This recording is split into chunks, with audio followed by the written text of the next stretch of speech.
Túto reláciu vám prináša overenie kilometrov.sk.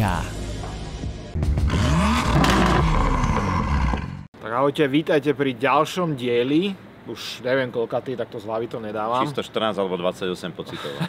Pocitovo 500. No a dnes vám teda ukážeme, ako sa z Beetla, z takého doškrabaného, ošarpaného chudáka v čiernom stane niečo naozaj pekné, lesklé a voňavé.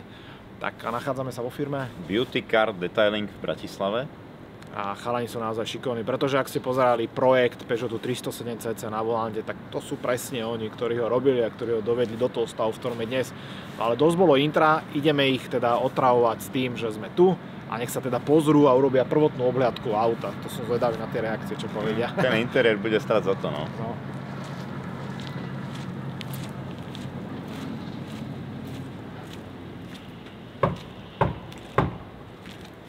Tak dvere sa otvorili a z nich vyšiel teplákový Aďo, vidíte, pracovnom. Ja mu odozdal slávnostne kľúče od tohto auta a teraz nám povie také prvé dojmy, že či vlastne to auto sa dá nejako zachrániť a vylepšiť. Tak no tak to dúfam.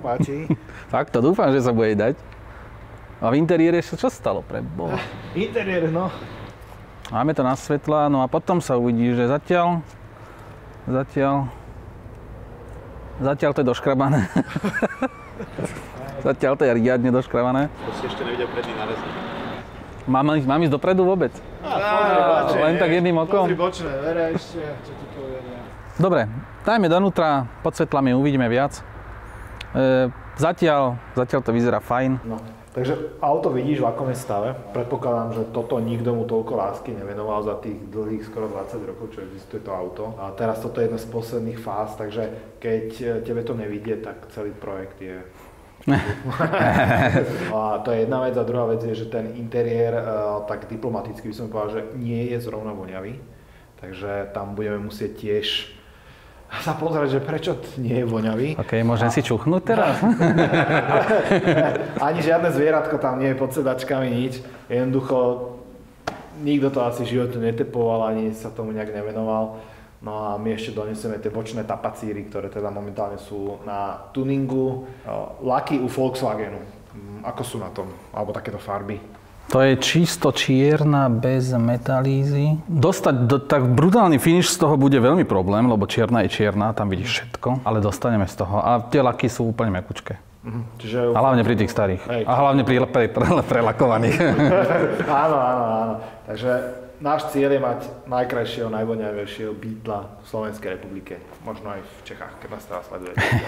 Takže my sa vidíme o 3 dní, cca.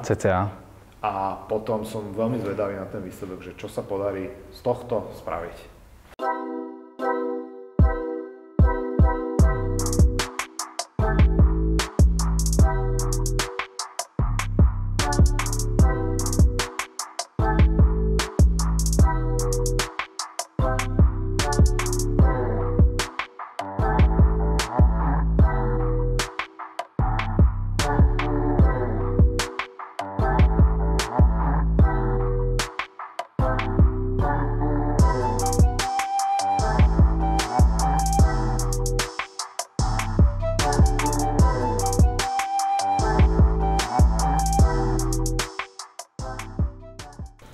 Tak sme späť, ubehol jeden deň a na aute sa spravili už nejaké veci. Aké konkrétne?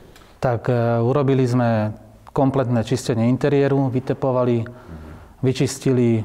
Čo ešte na ňom budete robiť? No teraz sa chystáme na exteriér. Ideme teda umyť, odklejovať, všetko, čo sa dá, teda odleštíme. A na záver potom aplikujeme vosk. Kvalitný. Keby si nám tam nedával vosk, tak čo by si nám tam ešte dával? Máte aj nejaké iné prípravky, ktoré dávate na vozidlo? Tak máme len dva typy, to je vosk a potom tú sklokeramiku. Čo si mám predstaviť o to sklokeramikou? No je to taký... Dávate normálne, že sklo na to auto? V podstate áno, je to sklo. Aby si zachránil alebo ošetril ten lak, aby si ho nedoškrabal a aby nebol poškodený, tak sa tam aplikuje sklo. No a to je vlastne taký film, je asi 10-krát silnejší, tvrdší než lak. A tým pádom sa tam nič neprepáli. No jasne, že vieš to doškrabať, keď chceš, kľúčom to doškrabeš, ale pri tom bežnom umývaní to nevieš doškrabať. To znamená, že s tým poriešim to, že nemám tam tie malé škrabančeky, ktoré bežne na laku mám. Tak, presne tak. Čo je klej? Drevársky klej? Normálne lepidlo? Nie, to je vlastne také bahno. Nie je to bahno, jak si videl vonku na ulici, ale to je taká vlastne guma, plastelína. A používa sa to na dekontamináciu alebo na odstránenie všetkých nečistot, čo sa už vlastne šampónom nedá odstrániť, čo je nalepené, čiastočky gumy, náletová hrdza, to všetko dá ten klej dolu. A vlastne máš potom úplne hladúčky povrch toho laku a potom sa začína žleštiť. Čiže to všetko, čo pri bežnom umytí auta nedám dole. Tak. Bolo na našom krásnom Beetli niečo, čo vás extra zaťažilo? Alebo teda na čo sa ešte tešíš, že čo bude s tým extra ťažké? Mušky. Vpredu to bude katastrofa. Ale ja si myslím, že to pôjde dole, akurát tam možno budeš vidieť. Lebo my keď to odstraníme, tie mušky, tak vylezú potom odierky od kamienkov.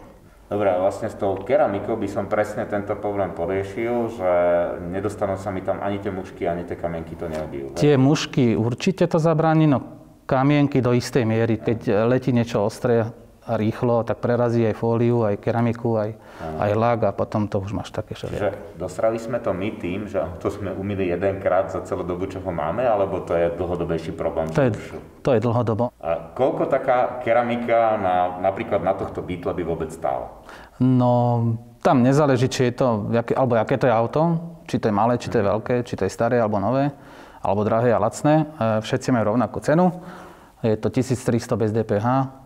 A v tom je vlastne čistenie, leštenie, celý proces, okrem voskovania, všetko je v tej cene. Ako často sa to aplikuje? Každý rok to musím prísť znova si dať na hodinu? Nie, to iba raz si aplikuješ a máš do 10 rokov to tam je, takže máš na 10 rokov. A 10 rokov mám pokoj. Tak ďakujem ti za info, budeme teda zvedaví, že čo s ním všetko spravíte a aké dokonalé auto nám odozdáte a teda, že aj výherca dostane dokonalé auto s perfektným lakom. Určite áno. Ja sa už teším na odozdanie za pár dní. Super, a ja.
No a prešiel opäť jeden deň a my sme opäť na kraji Bratislavy tu v Beauty Car Detailingu a sme veľmi zvedaví, ako sa vodí nášmu chrobákovi, ktorý teda došiel na skrášľovaciu kúru. Ako ja už som bol tu včera, aby som bol v polčase, že či to chlapci nedoserú, ale robia to kvalitne a sám som zvedavý, že čo ako to hej, tak som určite aj ja zvedavý a vy tiež, takže poďme sa pozrieť do štúdia teda.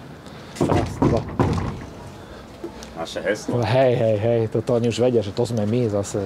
A teraz ani neotvoria, lebo vedia, že to sme my. To sme my. No, brána. Tak v Hviezdnych vojnách, vieš, tam bola tiež tá brána veľká. Tak to bolo také, že... Teraz... A vyzerá to jak helma Dartha Vadera, ne? Hej. A kde je auto? Ty kaky! To nie, to je Alfa Romeo 8C, ale toto je náš chrobák, ktorý nás zaujíma.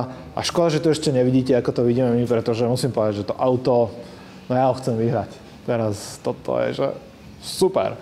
Ja normálne rozmýšľam, že ho ani nikomu nedám. No je, že ja si ho nechám. Akože, keď mám byť úprimný, tak toto je určite lepšie ako X1 zase, hej? To si povedzme. No dobré, a teraz už sa pozrite aj vy.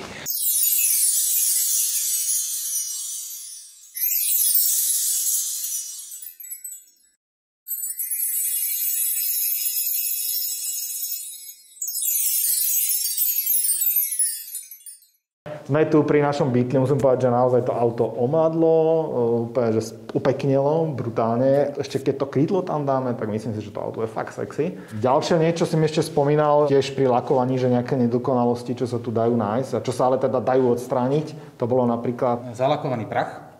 To sú také malé hrbalčeky. Není to vidieť, je to len pod týmito svetlami vidieť, alebo keď už niekto je lakárnik a pozrie sa na to, tak to vidí. Trénovaným okom na to. Presne tak. Dobre, čo bola najväčšia výzva na tom aute? Že začali ste to lakovať a čo je také najťažšie? Lebo ja si to neviem predstaviť, už tu bolo jedno auto u vás, teda môj legendárny Peugeot 307cc.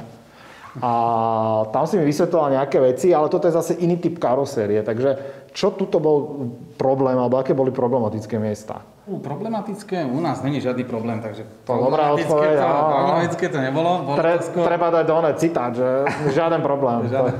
Skôr namáhavejšie, alebo ťažšie pri raštení, tak to sú vlastne plastové diely. Tam neodvádza ten plast to teplo, takže tam sme museli byť opatrnejší, aby sme nespálili ten lak a farbu. Dobre, potom vidíme, že vlastne toto auto je také členité, gulaté, všetko jedno s druhým. Má tu toto nádherné krídelko, ktoré teda určite si dá špeciálne na tomto záležať, aby to tak bolo dobré. Čo mňa najviac teší je, že to auto, už tu nie sú vidno hlavne tieto okolo kľúčiek, tie od prsteňov a tieto veci.